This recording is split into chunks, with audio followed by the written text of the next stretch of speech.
uma conversa bastante esclarecedora. Estou recebendo aqui a Reciane Sansonovics. Bom dia, bem-vinda.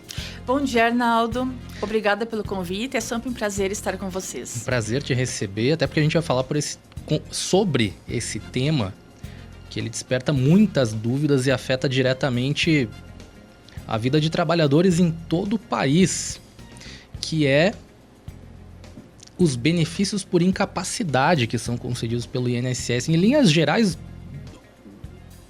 o que são os benefícios por incapacidade? Atualmente, nós temos 3 tipos de benefícios por incapacidade.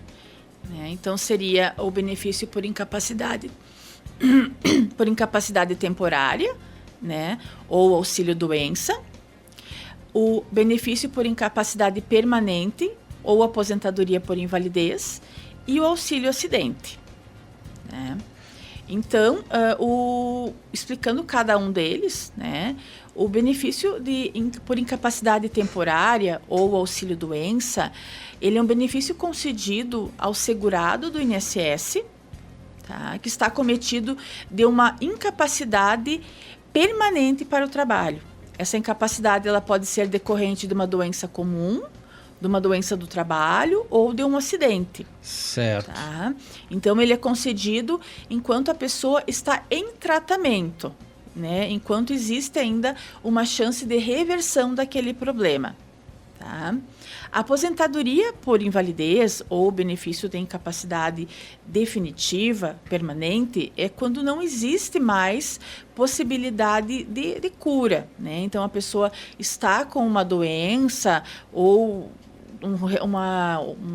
teve uma lesão decorrente de um acidente de trabalho, um acidente de qualquer natureza, e ela não tem mais o que fazer, Ela vai ficar para o resto da vida com aquela incapacidade, ela não pode fazer mais nada, não tem chance de reabilitação em outras funções. E nós temos ainda o auxílio-acidente, que é um benefício pago para quem é segurado do INSS e sofreu algum tipo de acidente, seja acidente do trabalho, acidente de trânsito, acidente de qualquer natureza. E esse benefício ele é pago desde a alta do auxílio-doença até o momento da aposentadoria. Entendi. Vamos dizer assim, um período mais breve seria o auxílio-doença. Isso. Seria, como tu bem colocou ali, seria enquanto a pessoa está se recuperando. Certo. E ainda a gente pode falar num quarto benefício, que seria especificamente para quem tem aposentadoria permanente, por incapacidade permanente, que seria uma complementação de 25% sobre o valor da aposentadoria, no caso que essa pessoa que está aposentada, ela necessita de um cuidador. Então, aquela pessoa que ela não consegue tomar banho sozinha, fazer sua própria alimentação, que precisa de alguém permanentemente junto com ela, Ela vai passar por uma avaliação médica e, se comprovado que ela tem essa condição, ela pode ganhar esses 25% a mais sobre a aposentadoria por invalidez. Existe esse amparo legal. Exato, que é para pagar um cuidador, uma pessoa para ajudar ela. Tu falou até sobre a avaliação. Quais que são os critérios para a concessão desses benefícios, além da avaliação? Isso.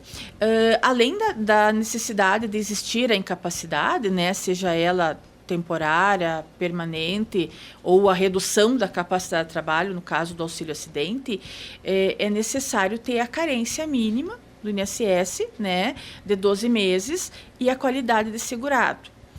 Exceto nos casos que o problema de saúde ou a lesão é decorrente de acidente de trabalho, ou de doença grave.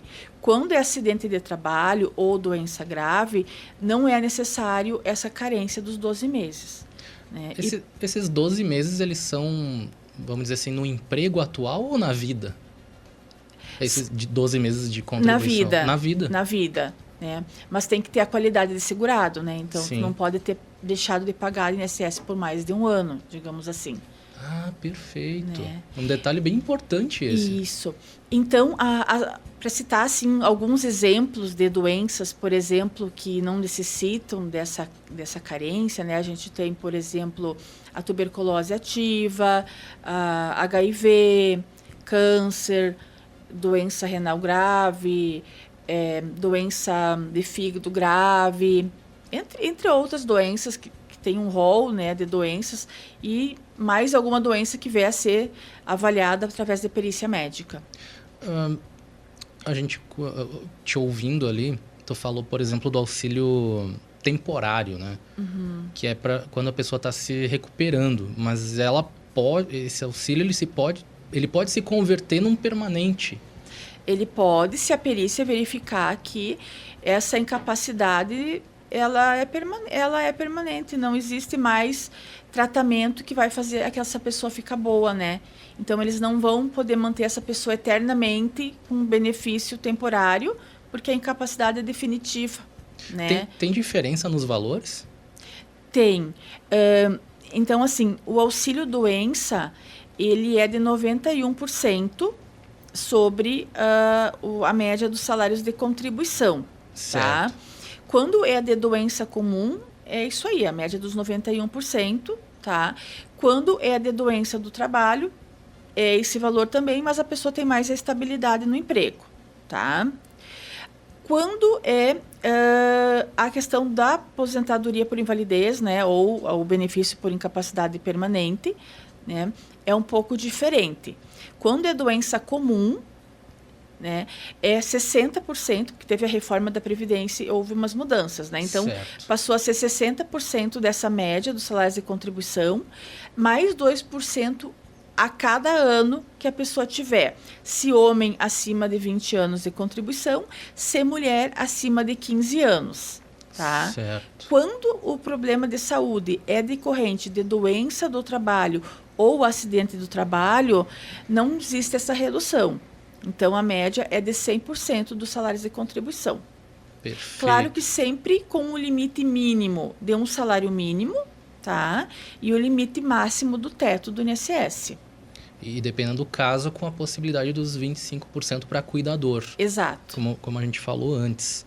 E esse benefício ele pode ser cortado caso, por exemplo, haja uma suspeita de fraude ou algo assim? Sim, ele pode ser cortado se existir uma suspeita de fraude, né? Por exemplo, a pessoa não está com incapacidade, está recebendo, ou está recebendo o benefício, está trabalhando, né? Desenvolvendo uma atividade laborativa, seja com carteira assinada ou não, né? Mas sempre o INSS tem que notificar essa pessoa para apresentar uma defesa.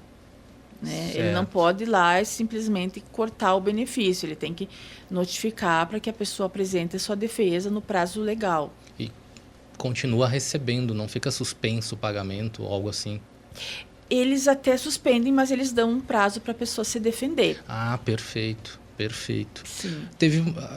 E nesses casos, inclusive, se for constatada a irregularidade, né, e a pessoa não comprovar que o INSS está errado, ela vai ter que devolver o benefício recebido indevidamente, né, as parcelas que foram indevidas, e ainda ela corre o risco de responder processo crime. Pela fraude. Isso. Teve uma mudança, como tu falou ali, não se usa o doença, se usa incapacidade. Isso muda alguma coisa na interpretação da lei? Muda no sentido que o termo incapacidade ele é um pouco mais moderno, né? Ele abrange qualquer tipo de incapacidade, né? Desde uma doença comum quanto uma lesão decorrente de acidente de trabalho. Certo. É mais abrangente. Eu recebi uma pergunta aqui bem interessante. É possível acumular o auxílio por incapacidade com outros benefícios, como pensão ou salário maternidade? O salário maternidade não, tá? Mas é possível acumular com outros benefícios, como pensão por morte. Sim, certo. Que, né, é outra origem, tá? E é possível acumular também com o auxílio acidentes, desde que seja de de uma sequela diferente. Por exemplo, a pessoa está recebendo auxílio acidente porque ela teve um problema na mão que reduziu a capacidade de trabalho e ela teve lá um AVC, né? E ela está incapacitada por um tempo ali e vai ficar afastada, né? Então, são origens diferentes, né? São doenças diferentes, ela vai poder ficar recebendo o benefício. Ela não pode receber 2 auxílios-doença, por exemplo, né? Isso ela não pode, né? Ou então, depois que ela se aposentar por invalidez, ela ficar recebendo o auxílio-acidente. Ou depois que a pessoa está aposentada por tempo de contribuição também, ela não pode mais receber auxílio-doença, não fica mais afastada, nem auxílio-acidente. Então, alguns benefícios são cumuláveis, outros não. Perfeito. É uma área bastante complexa essa e afeta muita gente, né? Qual o teu papel nesse processo? A pessoa, por exemplo, ela precisa do auxílio, ela te procura. Sim, ela me procura. O que eu vou fazer nesse caso? Eu vou analisar, primeiramente, né, as contribuições dela. Certo. Para ver se ela realmente tem direito ao benefício, né? Então, eu vou analisar as contribuições que ela teve ao longo da vida, se ela ainda está trabalhando, ou quanto tempo faz que ela parou de trabalhar, porque tem um detalhe também chamado período de graça. Tá. Então, dependendo do tempo que ela parou de trabalhar, 1 ano, 2 anos, 3 anos, e da quantidade de contribuições que ela tem, mesmo que ela já tenha perdido a qualidade de segurado, ela ainda consegue o benefício, né? Então, cada caso tem que ser analisado isoladamente, né? E junto a isso tem que analisar também o laudo médico, né? Esse laudo ele está atestando realmente uma incapacidade, né? Quanto tempo essa incapacidade, qual é a chance dessa pessoa voltar a trabalhar, né? Que função ela desempenha? Essa incapacidade é só para essa função ou ela pode trabalhar num outro tipo de emprego?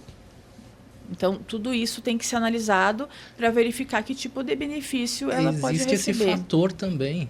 A pessoa talvez ela não esteja apta para aquela função, mas está apta para outra. Exato. Isso influencia na decisão. Isso, e o INSS, inclusive, ele pode encaminhar para reabilitação, né? Então, naquele período que a pessoa está fazendo reabilitação, né, ela pode estar trabalhando dentro de uma empresa, né? Ele vai encaminhar para uma empresa ali para essa pessoa fazer uma reabilitação numa função para ver se ela consegue voltar a trabalhar normalmente, né? Ou então ela vai estar fazendo cursos, né?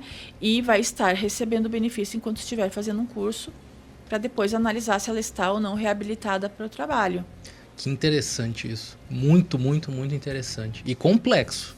Bastante complexo, mas quero deixar aqui o Instagram da Reciane. Você que está ouvindo, de repente ficou com alguma dúvida, tem alguma questão aí que queira ser bem instruído e acompanhado? Reciane Sansonovics Advocacia, lá no Instagram. Vou deixar nessa matéria que vai estar daqui a pouquinho no site da Sonora o link para o Instagram da Reciane e você vai poder ouvir novamente essa entrevista lá no radiosonorafm.com.br. Muito obrigado por ter vindo. Obrigada a vocês pelo convite. Sempre muito bom a gente poder conversar e ampliar o pensamento. Essa área realmente é complexa, mas é muito interessante e bom saber que também existem tantos amparos, né, para o trabalhador, para a população em geral.